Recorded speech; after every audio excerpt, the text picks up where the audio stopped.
آج کی کہانی ایک اوبر ڈرائیور کی ہے۔ دن کے وقت وہ یونیورسٹی پڑھا کرتا تھا اور رات کے ٹائم وہ اوبر چلایا کرتا تھا، اور ایک دفعہ اس کو ایک ایسی رائڈ ملی کہ وہ واقعہ اس کی زندگی کا ناقابل فراموش واقعہ بن گیا۔ السلام علیکم، امید کرتی ہوں کہ آپ سب خیریت سے ہوں گے۔ جو جہاں سے سن رہے ہیں، اللہ پاک سب کو اپنے حفظ و ایمان میں رکھیں، آسانیاں بانٹنے اور آسانیاں کرنے کی توفیق عطا فرمائیں۔ کہانی اچھی لگے تو کائنڈلی اس کو لائک اینڈ سبسکرائب کریں۔ گمنام نگر سے ایک نئی گمنام کہانی۔ یہ کہانی ہے علی کی، جو پیشے کے اعتبار سے ایک ڈرائیور ہیں۔ علی کے ساتھ 2017 کی سرد راتوں میں کچھ ایسا ہوا جس نے اس کا خدا پہ یقین تو پختہ کر دیا، لیکن انسانوں اور سائے پر سے بھروسہ اٹھا دیا۔ اگر آپ اکیلے ہیں تو شاید یہ کہانی سننے کا بہترین وقت نہیں ہے، لیکن اگر آپ سننا چاہتے ہیں کہ اس رات لاہور سے سرگودا جانے والی اس سڑک پہ کیا ہوا تھا، تو علی کی زبانی سنیے۔ میرا نام علی ہے اور یہ واقعہ 2017 کے دسمبر کا ہے۔ میں نیا کراچی سے لاہور شفٹ ہوا تھا۔ پنجاب کی سردی میرے لیے نئی تھی، ہڈیوں میں گھس جانے والی ٹھنڈ۔ میرے پاس ایک پرانی ٹویوٹا کرولا تھی جسے میں کریم پر چلاتا تھا۔ ایمانداری کی بات بتاؤں تو حالات بہت برے تھے۔ کرائے کا گھر تھا شادرہ میں، جس کی چھت ٹپکتی تھی اور مالک مکان کا تقاضا ہر مہینے کی پہلی تاریخ کو شروع ہو جاتا تھا۔ میں دن میں نہیں رات میں گاڑی چلاتا تھا۔ وجہ صرف ایک تھی، ٹریفک کا نہ ہونا اور لمبی رائڈ ملنے کا چانس۔ مجھے رات کے سناٹے سے کبھی ڈر نہیں لگتا تھا، بلکہ ایک سکون ملتا تھا۔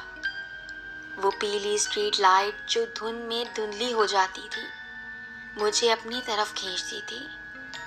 دسمبر کا آخری ہفتہ تھا، رات کے 11:30 بج رہے تھے۔ دھند اتنی شدید تھی کہ وائپر چلانے پڑ رہے تھے، حالانکہ بارش نہیں ہو رہی تھی۔ یہ نمی تھی جو شیشے پر جم رہی تھی۔ میں بابو انٹرچینج کے پاس ایک چھوٹے سے ڈھابے پہ رکا ہوا تھا۔ ہاتھ میں چائے کا کپ تھا جس سے بھاپ نکل رہی تھی۔ وہاں قریب ہی ایک چھوٹا سا مزار تھا جہاں کچھ دیے جل رہے تھے۔ میں نے مزار کی طرف دیکھا، پھر آسمان کی طرف دیکھا اور دل سے ایک آہ نکلی، یا اللہ، بس کوئی ایک، صرف ایک اچھی لمبی رائڈ دلا دے۔ جیب بالکل خالی ہے، کل مالک مکان کو منہ دکھانا ہے۔ ابھی میں نے چائے کا ایک گھونٹ بھرا ہی تھا کہ میرے فون کی اسکرین روشن ہو گئی۔ نوٹیفیکیشن کی وہ مخصوص آواز بجی۔ جلدی سے فون اٹھایا، نام لکھا تھا احمد خان۔ پک اپ لوکیشن لاہور کے مضافات میں ایک بالکل سنسان جگہ کی تھی، اور ڈراپ آف لوکیشن سرگودا سے آگے ایک گاؤں کی تھی۔ فاصلہ تقریباً 150 کلومیٹر، اور کرایہ اتنا شاندار تھا کہ میری آنکھیں چمک اٹھی۔ تقریباً پورے ہفتے کی کمائی ایک رات میں ہو رہی تھی۔ میں نے بغیر سوچے سمجھے انگلی سائڈ کی اور رائڈ قبول کر لی، لیکن جیسے ہی میں نے رائڈ قبول کی، فوراً کسٹمر کی کال آ گئی۔ میں نے کال اٹھائی۔ ہیلو؟ دوسری طرف سے ایک گھٹی اور شدید گھبرائی ہوئی آواز آئی۔ السلام علیکم ڈرائیور صاحب، آپ آ رہے ہیں نا؟ پلیز انکار مت کرنا۔ اس کے لہجے میں سوال نہیں تھا، التجا تھی، ایک عجیب سی مایوسی تھی۔ میں نے کہا، جی بھائی، میں نکل رہا ہوں، 15-20 منٹ لگیں گے، دھند بہت ہے۔ وہ شخص جلدی سے بولا، دیکھیں بھائی، ہم بہت مشکل میں ہیں۔ آپ سے پہلے 3 ڈرائیوروں نے لوکیشن دیکھ کر رائڈ کینسل کر دی ہے۔ آپ بس آ جائیں، ہم آپ کو منہ مانگا انعام دیں گے، بس دھوکہ مت دیجیے گا۔ کال کٹ گئی۔ مجھے تھوڑا عجیب لگا، لوکیشن دیکھ کر ڈرائیورز کا کینسل کرنا نارمل بات نہیں تھی، لیکن پھر میں نے خود کو سمجھایا کہ شاید دیہات کا کچا راستہ ہوگا، اس لیے لوگ نہیں جانا چاہتے، اور مجھے پیسوں کی اشد ضرورت تھی۔ میں نے گاڑی سٹارٹ کی، ہیٹر آن کیا اور دھند میں گاڑی سٹارٹ کر دی۔ جیسے جیسے میں شہر سے دور ہوتا گیا، لائٹس کم ہوتی گئیں، آبادی ختم ہو گئی اور دونوں طرف صرف کھیت اور دھند رہ گئی۔ نیویگیشن مجھے کچے راستے پر لے گئی۔ ٹائروں کے نیچے بجری کی آواز سنائی دے رہی تھی اور آس پاس میلوں تک کوئی گھر نہیں تھا۔ آخر کار میں لوکیشن پر پہنچا۔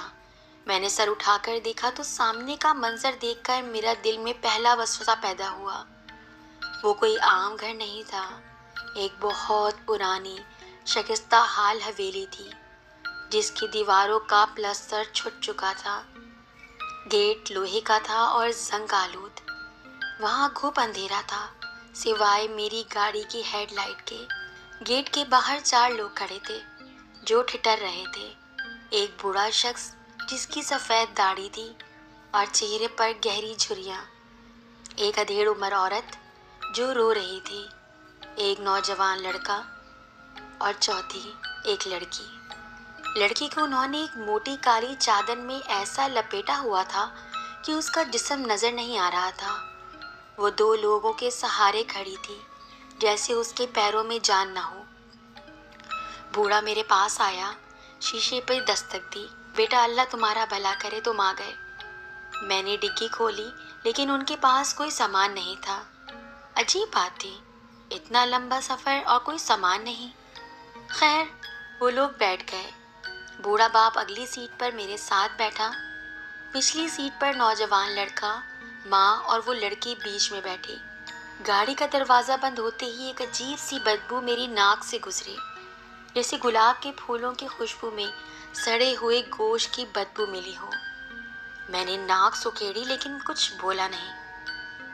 چلیں چاچا جی؟ میں نے پوچھا۔ ہاں بیٹا جلدی چلو، بس رکنا نہیں ہے، بوڑھے نے تاکید کی۔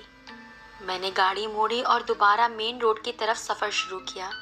شروعات کے 25 منٹ بالکل خاموشی رہی، اتنی خاموشی کہ مجھے پیچھے والوں کی سانسوں کی آواز بھی نہیں آ رہی تھی، صرف ٹائروں کی سڑک پر رگڑنے کی آواز تھی۔ میں شیشے میں بار بار دیکھ رہا تھا لیکن پیچھے اندھیرا تھا، کچھ صاف نظر نہیں آ رہا تھا۔ موٹر وے پر چڑھتے ہی دھند مزید گہری ہو گئی، ویزیبلٹی 0 تھی۔ میں اندازے سے گاڑی چلا رہا تھا۔ اچانک گاڑی کے اندر کا درجہ حرارت گرنے لگا۔ میں نے ہیٹر فل کیا ہوا تھا لیکن پھر بھی میرے ہاتھ اسٹیئرنگ پر جم رہے تھے۔ سردی باہر نہیں تھی، سردی گاڑی کے اندر تھی۔ پھر وہ آوازیں شروع ہوئیں۔ پہلے یہ صرف سرگوشیاں تھیں، جیسے کوئی بہت تیزی سے کوئی ورد کر رہا ہو۔ میں نے سوچا شاید وہ لوگ آپس میں بات کر رہے ہیں، لیکن پھر آواز بدلی۔ یہ اب کسی جانور کی غرانے کی آواز تھی، ایک دبی دبی سی، گھر گھر سی۔ میں نے پچھلے شیشے میں دیکھا اور اس لمحے میرا خون خشک ہو گیا۔ دھندلی روشنی میں وہ لڑکی اپنا سر اٹھا چکی تھی، اس کا چہرہ زرد، بالکل ہلدی کی طرح پیلا، ہونٹ کالے سیاہ، اور آنکھیں سفید نہیں تھیں، آنکھیں پوری کی پوری سرخ تھیں، جیسے آنکھوں کے پیالوں میں خون بھرا ہو، اور وہ سیدھا میری آنکھوں میں دیکھ رہی تھی شیشے کے ذریعے۔ میں ہڑبڑا گیا، گاڑی تھوڑی سی لہرائی۔ دھیان سے بیٹا، بوڑھے نے فوراً کہا۔ چاچا یہ بچی کو کیا ہوا ہے؟ میری آواز کانپ رہی تھی۔ بوڑھے نے ایک لمبی آہ بھری اور بولا، بیٹا نظر مت ہٹانا سڑک سے، ہماری بیٹی بیمار ہے، روحانی مسئلہ ہے، ہم اسے ایک بڑے عالم کے پاس لے جا رہے ہیں، سرگودا کے آگے۔ اچانک پیچھے بیٹھی لڑکی ہنسنے لگی، لیکن وہ ہنسی کسی لڑکی کی نہیں تھی، وہ ایک مردانہ، بھاری اور کھردری ہنسی تھی جو سینے کو چیر دیتی ہے۔ ہاں لے جا رہے ہو، مجھے کوئی نہیں نکال سکتا۔ یہ آواز سن کر میری ریڑھ کی ہڈی میں سنسناہٹ دوڑ گئی۔ یہ آواز اس دبلے پتلے جسم سے نکل ہی نہیں سکتی تھی۔ ماں نے رونا شروع کر دیا۔ بیٹا خاموش ہو جا، کلمہ پڑھ، کلمہ پڑھ۔ لڑکی چیخی، نہیں پڑھوں گی، چپ کر بڑھیا، اگر تو نے کچھ پڑھا تو تیری زبان کھینچ لوں گی۔ گاڑی کا ماحول اب ہولناک ہو چکا تھا، مجھے لگ رہا تھا کہ گاڑی کا وزن بڑھتا جا رہا ہے۔ ایکسیلیٹر دبانے کے باوجود گاڑی کی رفتار کم ہو رہی تھی، انجن زور لگا رہا تھا جیسے ہم کسی پہاڑ پر چڑھ رہے ہوں، حالانکہ سڑک بالکل سیدھی تھی۔ میں نے گھبرا کر کہا چاچا میں گاڑی روک رہا ہوں، مجھے چیک کرنے دیں۔ نہیں، بوڑھا اور لڑکا ایک ساتھ چیخے، بیٹا روکنا مت، اگر تم نے گاڑی روکی تو یہ ہم سب کو مار ڈالے گی، یہ گاڑی سے اتر بھاگے گی، خدا کا واسطہ ہے چلتے رہو۔ میں نے ہمت کر کے گاڑی بھگائی، لیکن پیچھے بیٹھی مصیبت اب بے قابو ہو رہی تھی۔ وہ لڑکی سیٹ پر اچھل رہی تھی، وہ اپنے بھائی اور ماں کو مار رہی تھی۔ گاڑی دائیں بائیں لہرانے لگی۔ اچانک مجھے اپنے کندھے پر ایک شدید ٹھنڈ اور درد محسوس ہوا۔ اس لڑکی نے دونوں سیٹوں کے پیچھے سے ہاتھ نکال کر میرے کندھے دبوچ لیے تھے۔ اس کی گرفت لوہے کی طرح مضبوط تھی۔ اس کے ناخن میری جیکٹ پھاڑ کر میرے گوشت میں پیوست ہو رہے تھے۔ وہ میرے کان کے بالکل قریب آئی، اتنی قریب کہ میں اس کے منہ سے نکلنے والی سڑان محسوس کر رہا تھا۔ وہ سرگوشی میں بولی، تو ڈر رہا ہے نا؟ تیرا ڈر مجھے پسند ہے، تو بھی میرے ساتھ چلے گا؟ ہم سب ساتھ چلیں گے۔ میں چیخنا چاہتا تھا لیکن آواز حلق میں اٹک گئی۔ میں بس دل ہی دل میں آیت الکرسی پڑھنے لگا۔ میری آنکھوں سے آنسو نکلنے لگے ڈر اور خوف کی وجہ سے۔ بوڑھے باپ نے بڑی مشکل سے اس کا ہاتھ میرے کندھے سے ہٹایا۔ چھوڑ اسے، اپنی اوقات میں رہ۔ اگلے 45 منٹ میری زندگی کے سب سے طویل منٹ تھے۔ پیچھے سے چیخیں، گالیاں اور عجیب و غریب زبان میں باتیں آتی رہیں۔ میں بس مشینی انداز میں گاڑی چلاتا رہا۔ آخر کار ہم سرگودا کراس کر کے اس گاؤں کے کچے راستے پر پہنچے۔ صبح کے 3 بج رہے تھے۔ ایک پرانے مٹی کے بنے ہوئے مکان کے آگے گاڑی رکی۔ وہاں پہلے سے کچھ لوگ لالٹین لیے کھڑے تھے۔ بوڑھے نے کہا، بس بیٹا روک دو۔ جیسے ہی گاڑی رکی، وہ لڑکی پرسکون ہو گئی، بالکل ساکت۔ وہ لوگ اسے گاڑی سے اتارنے لگے۔ وہ اب بالکل بے جان لگ رہی تھی، جیسے کوئی لاش ہو۔ جب وہ اسے لے جا رہے تھے تو جاتے جاتے اس لڑکی نے مڑ کر مجھے دیکھا۔ اس بار اس کی آنکھوں میں غصہ نہیں تھا، بلکہ ایک عجیب سی مسکراہٹ تھی، جیسے کہہ رہی ہو کہ کھیل ابھی ختم نہیں ہوا۔ بوڑھے نے واپس آ کر میری ونڈ پر دستک دی۔ اس نے کرائے کے علاوہ مجھے 5000 روپے اضافی دیے۔ بیٹا، تم نے بہت ہمت کی، اللہ تمہیں اجر دے۔ اب میری بات سنو، اس نے سنجیدگی سے کہا، باہر دھند بہت ہے اور راستہ خراب ہے، واپسی کا سفر ابھی مت کرو۔ یہ سامنے جو بیٹھک کمرہ ہے، وہاں 4 پائی بچھی ہے، سو جاؤ، صبح سورج نکلنے کے بعد جانا، اس حالت میں ڈرائیونگ خطرناک ہے۔ میرا دماغ معاف ہو چکا تھا، جسم ٹوٹ رہا تھا۔ مجھے لگا وہ صحیح کہہ رہا ہے، اس دھند میں اور نیند میں گاڑی چلانا موت کو دعوت دینے کے مترادف ہے۔